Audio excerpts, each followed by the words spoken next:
Don't worry about missing out. The fear of missing out is really hard, but just think you're still having the best of both worlds, because you can have your university friends and some of your home friends at the same time.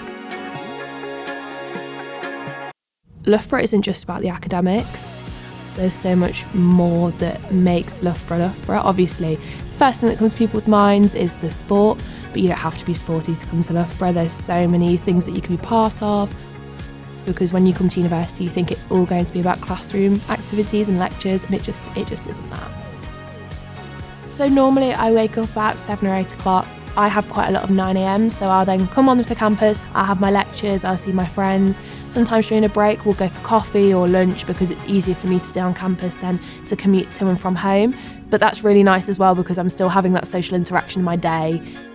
I might have meetings with tutors, I might have seminars, I might have other lectures, or sometimes it's just nice to go to the library for an hour, because then I can separate again university from home.